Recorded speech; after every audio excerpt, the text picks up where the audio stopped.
Om Namo Bhagavate Vasudevaya. Om Namo Bhagavate Vasudevaya.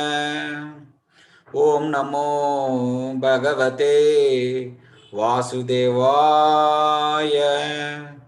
Om Ajnanatimirandasya Jnananjana Shalakaya Chakshurunmilitam Yena Tasmai Shri Gurave Namaha.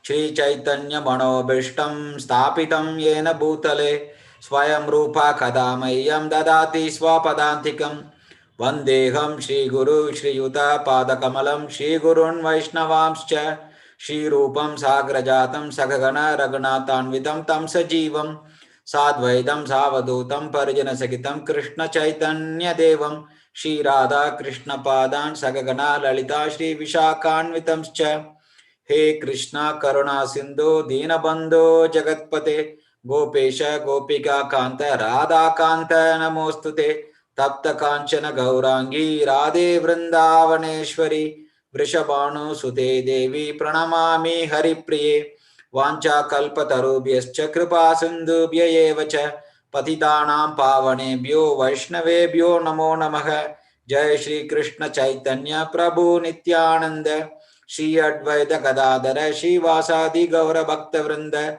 Hare Krishna Krishna Krishna Hare Hare Hare Rama Rama Rama Hare Hare. Hare Krishna. Welcome to our weekly study of Bhagavad-gita, systematic study of Bhagavad-gita. So we have been for past almost 28 weeks or more than 28 weeks, almost 30 weeks. I think in between we have 2 weeks of gap. So this is the 29th session. So we are in the systematic study of Bhagavad-gita. Almost first 10 or 11 sessions we saw the introduction to Bhagavad-gita, and then we have been studying the first chapter, and currently we are in the second chapter. Second chapter contains 6 sections. So this section 4, or sorry, it contains 5 sections.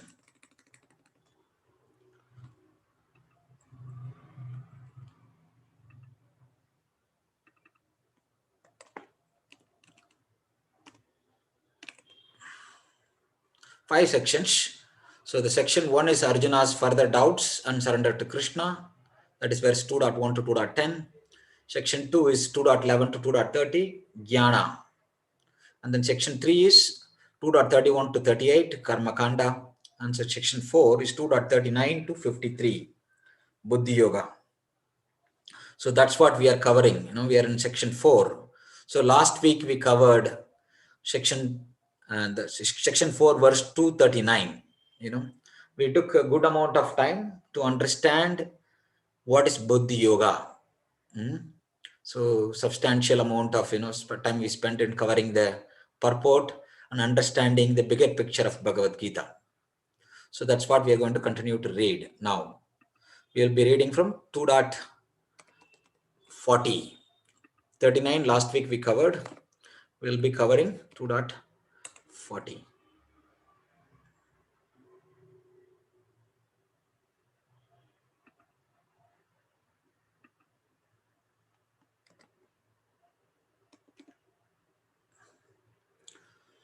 So 2.39, I'll just read the translation for the continuation. Thus far, I have described this knowledge to you through analytical study. Now listen as I explain it in terms of working without fruitive results. O son of Pritha, when you act in such knowledge, you can free yourself from the bondage of works. So this is what we saw last week. So now 2.40. So let me read the Sanskrit shloka, and then we'll read the word by word meaning and then the translation. Neha Abhikrama Nashosti Pratyavayo na vidyate Swalpamapi Asya Dharmasya Trayate Mahato Bayat.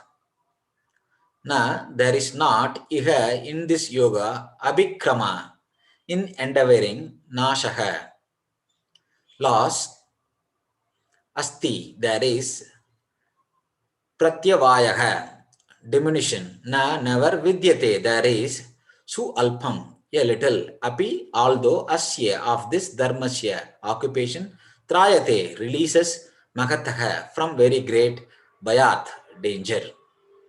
Translation and purport by His Divine Grace, A.C. Bhaktivedanta Swami Srila Prabhupada ki jai. In this endeavor, there is no loss or diminution, and a little advancement on this path can protect one from the most dangerous type of fear. Purport: activity in Krishna consciousness or acting for the benefit of Krishna without expectation of sense gratification is the highest transcendental quality of work. Even a small beginning of such activity finds no impediment, nor can that small beginning be lost at any stage. Any work begun on the material plane has to be completed, otherwise the whole attempt becomes a failure. But any work begun in Krishna consciousness has a permanent effect, even though not finished. The performer of such work is therefore not at a loss even if his work in Krishna consciousness is incomplete. 1% done in Krishna consciousness bears permanent results, so that the next beginning is from the point of 2%. Whereas in material activity, without 100% success, there is no profit. Ajamila performed his duty in some percentage of Krishna consciousness, but the result he enjoyed at the end was 100% by the grace of the Lord. There is a nice verse in this connection, Srimad Bhagavatam 1.5.17. Tyaktva swadharmam sharanambujam harer bhajan avapko tapatet tato yati yatrakva vabadram abud amushyakim kovarta apto bhajantam sva dharmataha. If someone gives up his occupational duties and works in Krishna consciousness and then falls down on account of not completing his work, what loss is there on his part? And what can one gain if one performs his material activities perfectly? Or, as the Christians say, what profiteth a man if he gain the whole world, yet suffer the loss of his eternal soul? Material activities and the results end with the body, but work in Krishna consciousness carries a person again to Krishna consciousness, even after a loss of the body.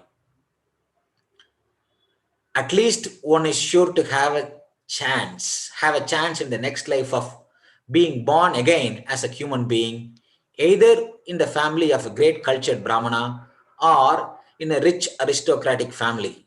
That will give one a further chance for elevation.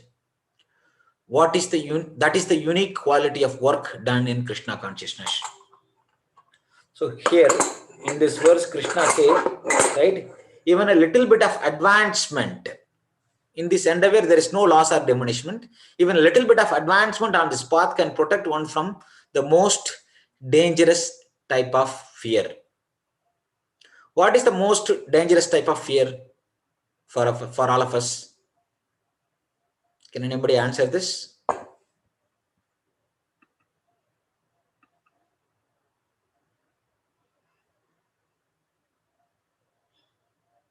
Hare Krishna. Fear of death.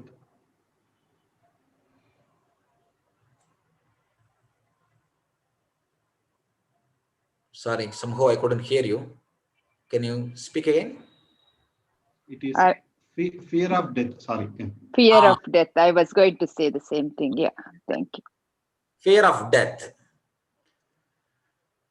So what is there to be feared about death? Why are we having fear of death?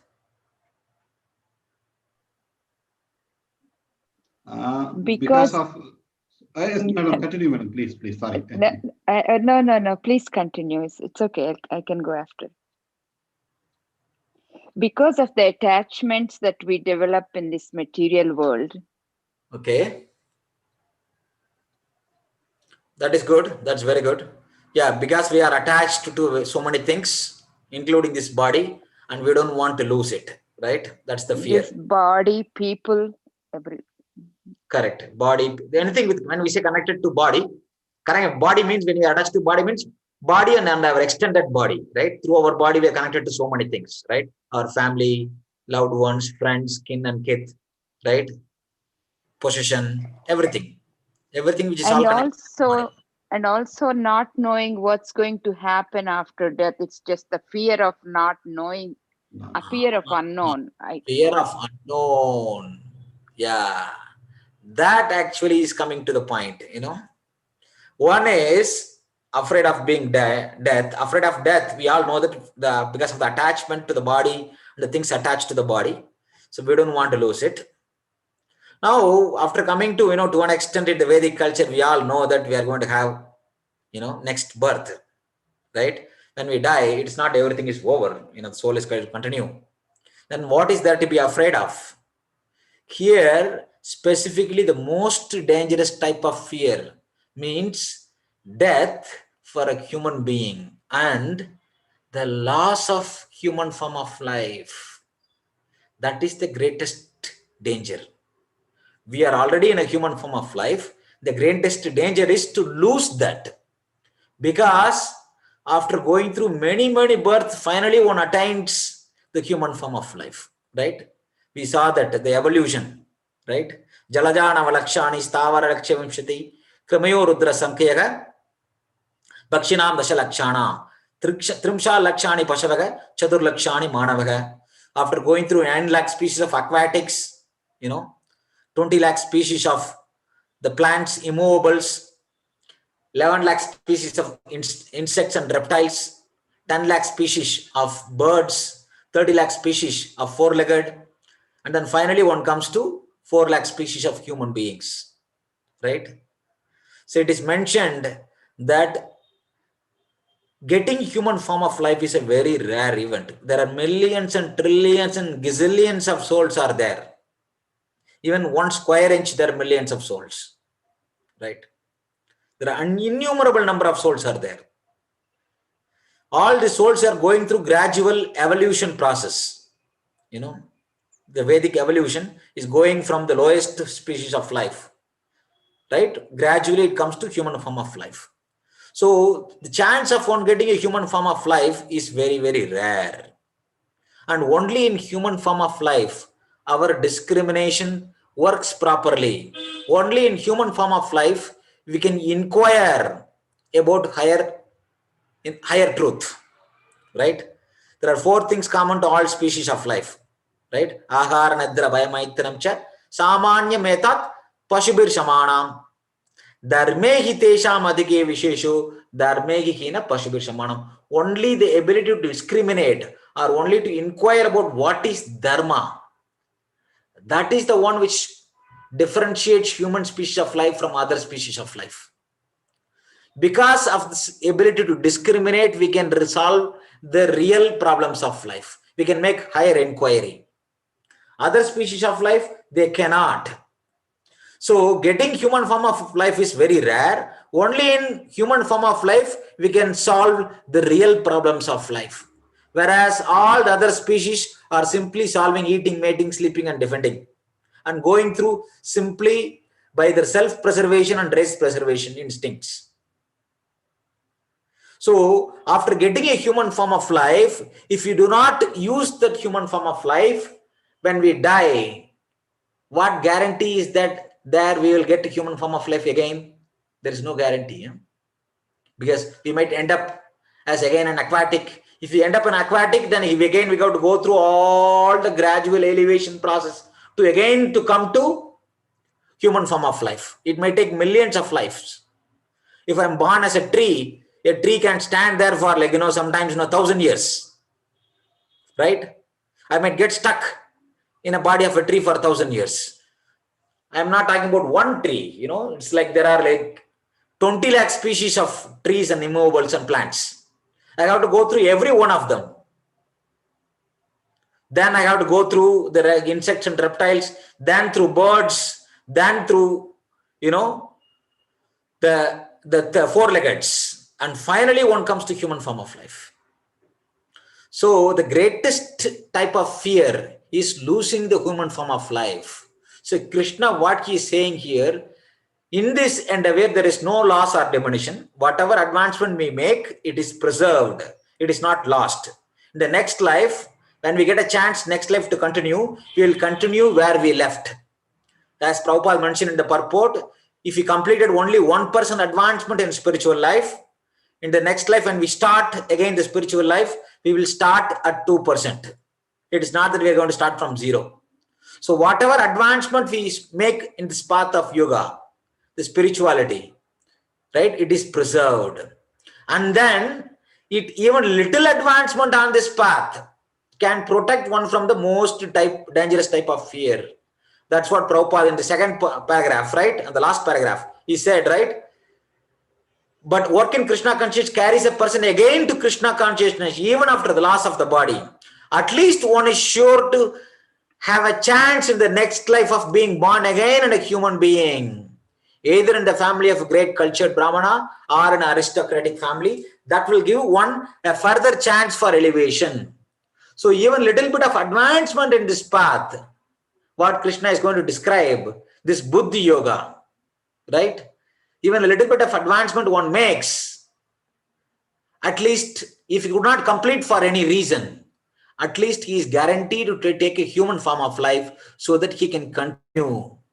As Prabhupada mentions here, one will get a chance to take birth in a cultured Brahmana or in a rich aristocratic family. This statement is a reference from the 6th chapter. Arjuna asked this question in the 6th chapter: what is the destination of a yogi who could not complete in this path? For an unsuccessful yogi, what is his destination? For some reason, a yogi on this path, somehow he gets distracted, he develops some material attachments. He will again get a chance to fulfill their desires. Usually they go to the higher planets, Krishna says. They take birth in higher planets to fulfill that material desire. After completing that material desire, they again take birth in a spiritually elevated family. When we say Brahmana family, it's not caste conscious. Brahmana means one who constantly inquires about Brahman. Brahma janati iti brahmanaha.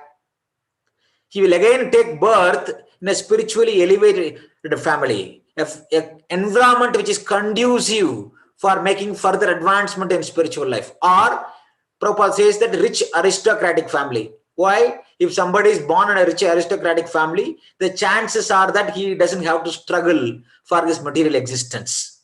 If he's wise, if he's intelligent, then instead of struggling for this material existence, he will continue on the path of the spiritual journey. So that is what, that fear of, one will be protected from the most dangerous type of fear. That's what it means. That's what Prabhupada is explaining in this last paragraph. So the next verse, 41, it's a very, very crucial verse to understand, what should be the attitude of this person focused on the spiritual life. Vyavashaya atmika buddhir ekeha kurunandana bagushaka hyantantascha buddhayo vyavasayinam. Vyavasaya atmika, resolute in Krishna consciousness. Buddhi, intelligence, eka, only one, iha, in this world, kuru, nandana, O beloved child of the Kurus, bagushakaha, having various branches, he indeed, anantaha, unlimited. Cha, also, buddhayaga, intelligence, avyasainam, of those who are not in Krishna consciousness. Translation: those who are on this path are resolute in purpose and their aim is one. O beloved child of the Kurus, the intelligence of those who are irresolute is many branched. Here Krishna is talking, a person who Krishna talked about, I am going to talk about this Buddhi Yoga in 39. In 40th verse, he is saying, anybody who makes advancement in this path of Buddhi Yoga, right? They are saved from the most dangerous type of fear, and whatever the advancement they are making, it is preserved, nothing is lost. And in this verse, he is saying those people who are engaged in Buddhi Yoga, right? They are resolute in purpose. Their aim is one. Their aim is to attain spiritual perfection. Go back to spiritual world. Go back to Vaikuntha to serve the Supreme Lord. Right? But whereas who are not focused on this,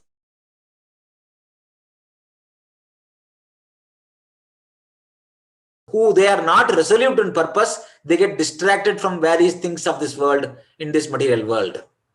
Right? In this material world, there are so many distractions are there, right? So there are so many things. This is age of distraction, weapons of mass distraction. We are all worried about weapons of mass destruction, but we are not worried about mass distraction, right? There are so many things in Kali Yuga, especially there are so many things to get easily distracted, right? If I go into website to study something, right? For example, I'm going to vedabase.com to study about Bhagavad-gita, right? There could be some one ad come in front of me, and one click, I might get completely lost for next 3 hours, right? So that's what Krishna is telling. Those who are not resolute in this path, their intelligence is many branched, they get distracted. Purport: a strong faith that Krishna consciousness, by Krishna consciousness, one will be elevated to the highest perfection of life, is called Vyavasayatmika intelligence. The Chaitanya Charitamrita, Madhya Lila, 22nd chapter, 62nd verse states, Shraddha Shabde Vishwashe Kahe Shugurda Nischaya Krishna Bhakti Kaile Sarva Karma Kritanahaya. Faith means unflinching trust in something sublime, right? What is Shraddha? Right? The equivalent of, people generally translate the word Shraddha as faith. We all have the faith in different things, right? When I buy a ticket in a plane, I have the faith that I'll be able to board the plane, and then hopefully safely that plane will take me to the destination, right? We all have faith. If we do not have faith, we will not even buy the tickets, right? For every activity, we all need to have some kind of a faith. But here the word Shraddha in Sanskrit, it's not talking about material faith. Here, Prabhupada is translating faith means unflinching trust in something sublime. What is sublime? Right? Sublime is something spiritual. Our body, which is made up of the 5 elements, earth, water, fire, air, and space, they are gross, made up of this gross 5 elements, Panchamaha Bhuta. Above this gross elements are the subtle elements, our subtle body, which is made up of Mana, Buddhi, and Ahankar. Manas is subtler than the gross body, and then intelligence is subtler than the manas. And false ego, Ahankar, is more subtler than intelligence. Above all this is the spirit soul. Spirit soul is sublime. So when Prabhupada says faith means unflinching trust in something sublime, that means faith in the existence of the soul and the super soul, existence of Jivatma and Paramatma. When one is engaged in the duties of Krishna consciousness, he need not act in relationship to the material world with obligation to family traditions, humanity, or nationality. Fruitive activities are the engagements of one's reaction from past good or bad deeds. When one is awake in Krishna consciousness, he need no longer endeavor for good results in his activities. When one is situated in Krishna consciousness, all activities are on the absolute plane, for they are no longer subject to dualities like good and bad. The highest perfection of Krishna consciousness is renunciation of the material conception of life. This state is automatically achieved by progressive Krishna consciousness. As I said last week, we discussed, right, this bhakti yoga, attaining this bhakti yoga one can go through this gradual process from karma kanda to sakama karma yoga, nishkama karma yoga, jnana yoga, right? Ashtanga yoga or dhyana yoga, and then finally one can come to bhakti yoga. This is the gradual process. But one can attain this path of bhakti directly. That is called sadhana bhakti. Especially it's called Vaidhi sadhana bhakti. Vaidhi sadhana bhakti means following this path of practice bhakti according to instruction of the scriptures. So when somebody engages in this Vaidhi sadhana bhakti, right, one is automatically achieved gradual progression. That's what when Prabhupada says progressive Krishna consciousness. When we execute this bhakti, the path of bhakti, gradually our consciousness will get elevated, right? Then we will eventually give up the material conception of life. We will be situated on this platform of the soul. When we are situated in the platform of the soul, our love for God and all other species of life, for everyone, will be at the platform of the soul, not anymore material. The resolute purpose of a person in Krishna consciousness is based on knowledge. What is that knowledge? Vasudevaga sarvamiti samagatma shudurlabhaga. A person in Krishna consciousness is the rare good soul who knows perfectly that Vasudeva or Krishna is the root of all manifested causes. Right? This is again paraphrasing Prabhupada from 7th chapter, 19th verse.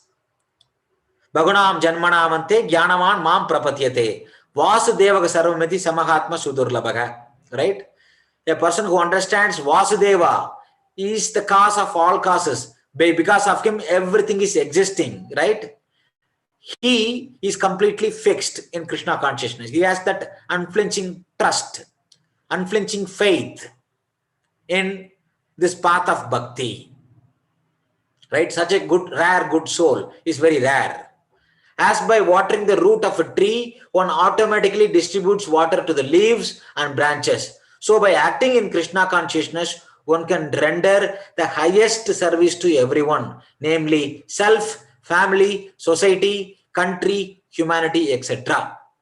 If Krishna is satisfied by one's actions, then everyone will be satisfied.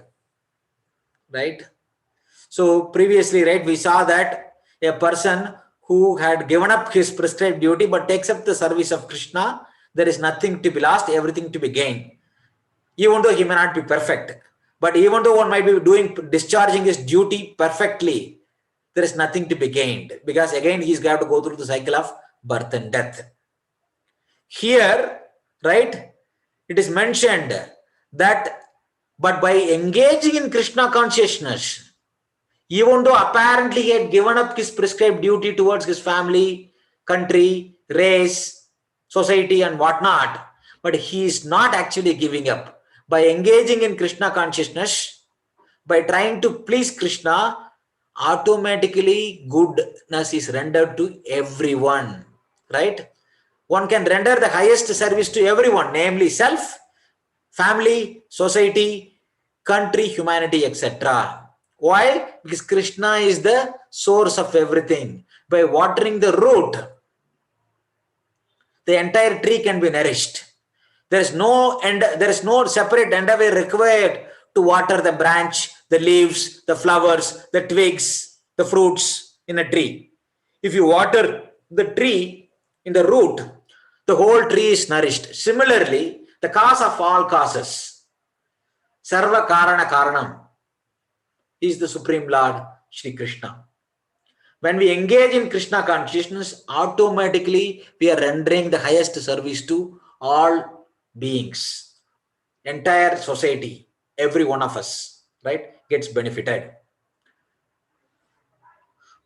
If Krishna is satisfied by one's action, then everyone will be satisfied. There is a nice story in Mahabharata, Some of you might know this story. When Pandavas are in Vanavas, right? By mercy of Krishna, they all got this Akshaya Patra. Why? Along with the Pandavas and Draupadi, The whole entourage of Brahmanas also followed Yudhishthira Maharaj. Yudhishthira Maharaj, when he was living in the forest, right? All the Brahmanas, because they know that Yudhishthira Maharaj is a very pious king, very righteous king. So they always wanted to be surrounded by him. They always want, especially the sage Daumya, his Kulaguru, the priest. He was also with him all the time to advise him. Except in the last 1 year, during incognito, all the sages, the Brahmanas, all of them were, traveling along in the forest with the Pandavas during that 13 years. Right? So for all, how are you going to maintain? When he was living in the palace, when he was staying in Indraprastha, right? He was like amply donating to support all these Brahmanas. Now, how is he going to support all of them? So by mercy of Krishna, Draupadi received this Akshaya Patra. What is that speciality of this Akshaya Patra? It can feed any number of people. How many number of people come? It can feed as many number of people. But on one condition, Krishna said that Draupadi, after serving everybody, after you finished eating, and then when you wash this Akshaya Patra, there will not be any food on the day, rest of the day. So it will again start giving food only next day. So this is the speciality of this Akshaya Patra. So this Akshaya Patra, right, have been given to Pandavas, especially in the care of Draupadi, and they were serving all the Brahmanas even in the forest. When, right, Duryodhana heard this, because of his envy, he could not tolerate. When one time, right, the sage Durvasa, along with his 10,000 disciples, visited, Hastinapur. When he came to Hastinapur, this Duryodhana served this great sage Durvasa nicely. After that, Durvasa was very pleased, and then he asked Duryodhana, what boon you want? I am very pleased by your service and hospitality. What boon you want? At that time, Duryodhana, he was thinking of the Pandavas. They are in the forest, and he knows that they have this Akshaya Patra, and especially after lunchtime, if anybody goes, they will not be able to feed. He thought, if Durvasa, along with his 10,000 disciples, goes to the forest after Draupadi finished eating, they will not be able to serve the sage Durvasa. And then we all know the nature of sage Durvasa, right? Anger. So he will give some curse to the Pandavas. This was his intention. He told Durvasa Muni, oh my dear sage, whatever, opportunity I got to serve you, I want my cousins, Pandavas also to get the same opportunity. Please visit them in the forest. Like that he requests. So this Durvasa sage, Durvasa Muni, along with his 10,000 disciples, comes to the forest where the Pandavas are residing. As Duryodhana planned, Durvasa Muni reached there only after Draupadi ate her lunch. And they were shocked. They don't know what to do. And Durvasa Muni said, I will go to the river, nearby river, and take bath and come back for my lunch along with my disciples. He went to the river to take bath. Meanwhile, Draupadi don't know what to do. She immediately prays to Krishna. Krishna, you had given me this Akshaya Patra. Unfortunately, we have guests here, the Durvasa Muni. We all know the nature of Durvasa Muni. If we were not able to, feed him and his disciples, he's going to get angry and give us curse. I am in this awkward situation. Please, Krishna, help. Immediately, next moment, Krishna appears in that place, in the forest.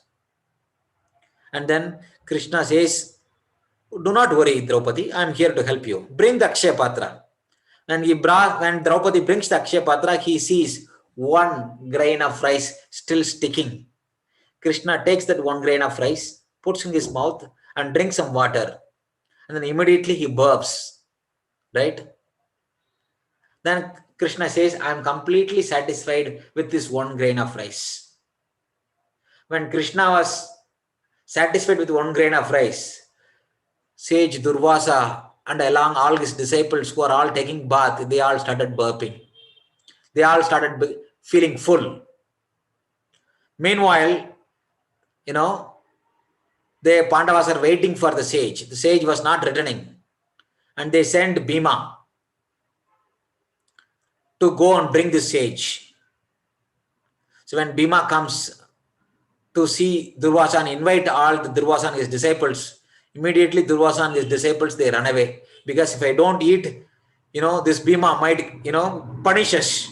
Because we all know the nature of Bhima, how strong he is. If he feeds us, if we don't eat, he might get upset and he might punish. So Durvasa Muni and all his disciples, they run away immediately from there. So the lesson from this story is that when Krishna was satisfied with one grain of rice Draupadi gave, the whole world is satisfied. The example is that Durvasa Muni and all his 10,000 disciples are satisfied. That is what, Prabhupada is telling.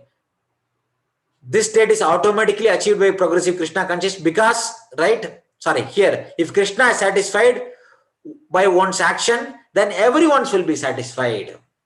Right?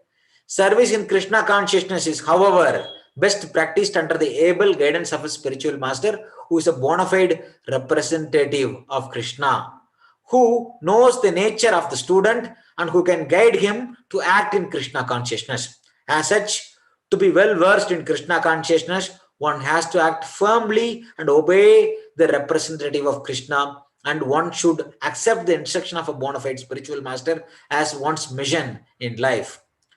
Srila Vishwanath Chakravarti Thakur instructs us in his famous prayer for the spiritual master.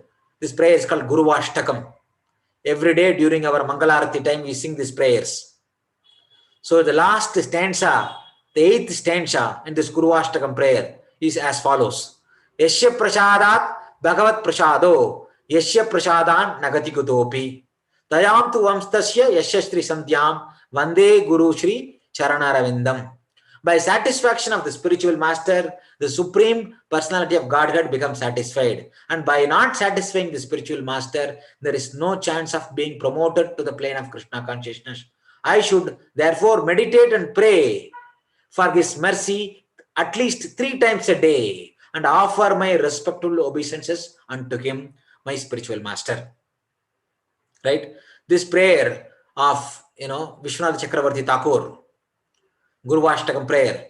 Later I will send this prayer in the link, in our WhatsApp link, all the 8 slokas or 8 verses. It's a very nice prayer every day to offer to the Guru. The whole process, however, depends on the perfect knowledge of the soul beyond the conception of the body. Not theoretically, but practically. When there is no longer a chance for sense gratification manifested in fruitive activities. So one who is not firmly fixed in mind is diverted by various types of fruitive acts. So as Krishna says, a person who is resolute in purpose, right? His intelligence is very focused. His goal is one, to attain the lotus feet of Krishna, to please Krishna. Whereas one who is not resolute in purpose, his intelligence is many branched. Next verse, 42 and 43. Yamimam pushpitam vacham pravadyanti avipaschitaha vedavada ratapartha nanyat astiti vadinaha kamatmana svarga para janma karma phala pradam kriya vishesha bahulam bhogaishwarya gatim prati. Yamimam, all this, pushpitam, flowery, vacham, words, pravadanti, sha, avipashitaha, men with poor fund of knowledge, veda vada rataha, supposed followers of the Vedas, partha, O son of Pritha, na, never, anyat, anything else, asti, there is, iti, thus Vadinaga, the advocates, Kama Atmanaga, desirous of sense gratification, Swarga Paraha, aim to achieve heavenly planets, Janma Karma Falapradam, resulting in good birth and other fruitive reactions. Kriya Vishesha, pompous ceremonies, Bahulam, various Boga, incense enjoyment, Aishwarya, and opulence. Gatim, progress, Prati, towards, translation. Men of small knowledge are very much attached to the flowery words of the Vedas, which recommend various fruitive activities for elevation to heavenly planets, resultant good birth, power, and so forth. Being desirous of sense gratification and opulent life, they say that there is nothing more than this. Purport. People in general are not very intelligent, and due to their ignorance, they are most attached to the fruitive activities recommended in the Karma Kanda portions of the Vedas. They do not want anything more than sense gratificatory proposals for enjoying life in heaven, where wine and women are available and material opulence is very common. In the Vedas, many sacrifices are recommended for elevation to the heavenly planets, especially the Jyotishtoma sacrifices. In fact, it is stated that anyone desiring for elevation to heavenly planets must perform these sacrifices, and men with a poor fund of knowledge think that this is the whole purpose of Vedic wisdom. It is very difficult for such inexperienced persons to be situated in the determined action of Krishna consciousness, as fools are attached to the flowers of poisonous trees without knowing the result of such attractions. Unenlightened men are similarly attracted by such heavenly opulence and the sense enjoyment thereof. In the Karma Kanda section of the Vedas, it is said, Apama Somam Amrita Abhuma and Hasakyan Havai Chaturmashya Yajna Shukruta Bhavati. In other words, those who perform the 4-month penances become eligible to drink the Somarasa beverages to become immortal and happy forever. Even on this earth, some are very eager to have Somarasa to become strong and fit to enjoy sense gratifications. Such persons have no faith in liberation from material bondage, and they are very much attached to the pompous ceremonies in the Vedic sacrifices. They are generally sensual, and they do not want anything other than the heavenly pleasures of life. It is understood that there are gardens called Nandana Kanana, in which there is good opportunity for association with angelic beautiful women and having a profuse supply of Somarasa wine. Such bodily happiness is certainly sensual. Therefore, there are those who are purely attached to such material temporary happiness as lords of the material world. Here, right, Krishna is further explaining that people who are attached to the flowery words of the Vedas. What are the flowery words of the Vedas? The Karma Kanda portions of the Vedas. Vedas contains 3 divisions: Karma Kanda, Jnana Kanda, and Upasana Kanda. Right? Knowledge which gives the actions one has to perform, various type of rituals. And then Jnana Kanda, that which gives the higher knowledge, knowledge of the soul and super soul. And then Upasana Kanda, worship of various personalities, how to worship all these various personalities. All these different types of divisions of knowledge is there. Vedas, more than 90% predominantly is this Karma Kanda. If you want this particular type of material benefit, you do this particular type of yajna or sacrifice. Right? That's what predominantly, because that's what predominantly people are interested. But somehow or the other, by grace of a spiritual master, one, after going through sufficient purification, can understand the higher goal of life. He is interested in spiritual life. In general, Vedas are dealing with this, right? Material sacrifices, yajnas, for material benefit. But a person who can understand that these are temporary, he can graduate himself from this. by the mercy of the Guru. Next verse. Bhogaishwarya prajaktanam taya pahrita chetasam vyavasayatmika buddhihi samadau na vidiyate. Bhoga, to material enjoyment, Aishwarya and opulence, prajaktanam, for those who are attached taya by such things, apakarita chetasam, bewildered in mind, vyavasaya atmika, fixed in determination, buddhigi, devotional service to the Lord, samadau, in the controlled mind, na, never, vidiyate, does take place. Translation: in the minds of those who are too attached to sense enjoyment and material opulence, and who are bewildered by such things, the resolute determination for devotional service to the Supreme Lord does not take place. Purport: Samadhi means fixed mind. The Vedic dictionary, the Nirukti says, Samyag Adiyatesmin Atma Tattva Yadatmayam. The mind is fixed for understanding the self. When the mind is fixed for the understanding the self, it is said to be in Samadhi. Samadhi is never possible for persons interested in material enjoyment and bewildered by such temporary things. They are more or less condemned by the process of material energy. Here Krishna further says that people who are attached for the sense enjoyment and material opulence, right, the determination, the one point attention to attain the perfection at the lotus feet of Krishna does not take place. Right? Devotional service to the Supreme Lord with resolute determination does not take place. They are generally distracted by the allurement of the material energy.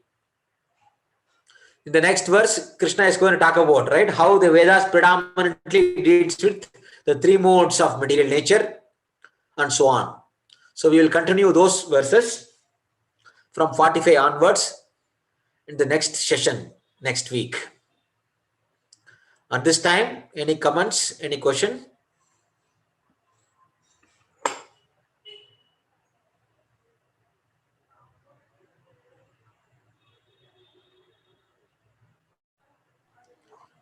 Swamiji, do you want to address that animal sacrifice that Prashant ji was asking about a little bit? Yes, definitely. Thank you. So Vedas, if we see, right, predominantly, as I said, that prescribes lot of different types of sacrifices, and some of them involves the animal as well, right? The purpose of the Vedic sacrifice is not actually to kill the animal and eat the meat. The purpose in general, the animal sacrifices, all type, not only animal sacrifice, all different types of sacrifices are mentioned. Specifically, the animal sacrifices are performed to elevate that animal, to rejuvenate that animal in a newer body. Usually it will be in a human body. That's what happens when a bona fide priest performs. But all those things are not recommended in this Kali Yuga. Although actually not only recommended, it's prohibited. Right? Especially this Ashwamedha sacrifice. Horse sacrifice and cow sacrifice. Both of them are prohibited. Not only that, along with it, there are many other things are prohibited in Kali Yuga. Taking sannyas is prohibited. Right? Offering meat to the ancestors is prohibited. And then, obtaining children through the brother of a husband, that is prohibited. So these things are not prohibited in the previous Yuga, Satya Yuga, especially the sacrifices are not prohibited. Because that is the predominant process through yagyas. In the meditation is the predominant process in the Satya Yuga. In the Treta Yuga is through sacrifices. In the Dwapara Yuga, it was through worship of temples, worship of deities in the temples. In Kali Yuga, none of them is not possible. It is through Sankirtana Yagya, Nama Sankirtana. So it is also called Nama Sankirtana, right? one can perform this yagya of chanting the holy names. That sacrifice is allowed. So the animal sacrifice is prohibited in Kali Yuga. But people were continuing to do on the name of Vedas in the beginning of Kali Yuga. So hence, Lord appeared in the form of Buddha to stop this animal sacrifice. And we saw that that's how this, this concept of, Jiva Karanya came. And then people somehow they have taken Ahimsa Paro Dharma, right? Ahimsa is the supreme religion. Actually, Ahimsa is not Paro Dharma. Ahimsa is one of the Upadharma. Paro Dharma is the duty of the soul. What is the duty of the soul? Is to render loving service to the Supreme Lord, to love and to be loved by Him. So that is what Bhagavatam says. Savai pumsa paro dharma yadokshadi yasatma suprasidati. Right? One can, by engaging in service to the Supreme Lord, by pleasing the Supreme Lord, the soul is automatically nourished and satisfied. So this animal sacrifice is prohibited, especially in Kali Yuga. I will quote that verse, probably next week. I will get the reference to the verse which states that how the four things are prohibited, animal sacrifice, especially cow and horse, so taking sannyas and all those things, right? The 5 things or 4 things. Is that okay? Okay, thank you. Thank you. Thank you. Yeah, Also, thank you. I want to welcome, one new member for our one new family had will be joining with us every Sunday. Rangasamy Prabhu and his good wife. They recently moved from Seattle to Bangalore. A couple of weeks ago, they moved back to India with the 2 children. They have a 10-year-old daughter and 4-year-old son. And they are Vaishnavi and Arjun. That are their children's name. So Rangasamy Prabhu is here with Hare us. Krishna Prabhu. Rangasamy Prabhu, why don't you give a little brief background about yourself? You want to say a few words to our group? Yeah, sure, Prabhuji. Yeah, 2 years back I started DYS in Seattle with Deepak Prabhuji, and then later I joined Bhagavad-gita with Krishna Prabhuji. So just a couple of weeks back I moved to Bangalore. So I want to continue in the same Krishna conscious process, and Krishna Prabhuji has got met with Madhava Chandra Prabhuji. It was a great it is one of the blessings for us to continue our Krishna conscious process after coming to Bangalore as well. It's a nice meeting to everyone. Yeah, thank you, Prabhuji, for adding me in the group and continuing my journey in Krishna conscious process. Thank you, Rangaswamy Prabhu. So as I said, Rangaswamy Prabhu he works in Honeywell. So he lived in Seattle for a little more than 2 years. At that time, he came across Krishna conscious process. He attended our introduction to Bhagavad-gita, Discover Yourself course. That's what we also covered, right? The 7 topics of introduction to Gita. He attended that. Then he got interested in studying further Bhagavad-gita. So with one of our friend Krishna Murali Prabhu and Damodar Hari Prabhu, he have been studying Bhagavad-gita. So he thought, and after moving to India, what he will do. So then he connected me. Krishna Murali Prabhu connected me with Rangasamy Prabhu. So then I invited him to join with us to our group. So thank you, Rangasamy Prabhu, for joining our group and attending our discourses. We are we are very happy to have you part of our study group. Yeah, thank you, Prabhuji. Hare Krishna. Hare Krishna. Thank you very much. So any other comments, questions? No, thanks. Yeah, thank you, Prashantji. So we'll continue. So on this purport, right, of especially the Buddha's appearance, Shankaracharya and Madhavacharya, all those things I talked about briefly before. So in one of the future sessions, I will elaborate a little bit more on this, how everything, appearance of Buddha, appearance of Shankaracharya, all of them are according to the plan of the Lord.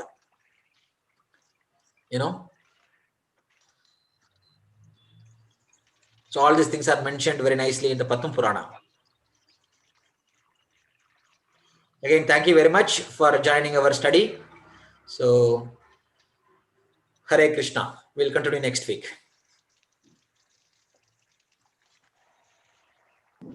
Thank you.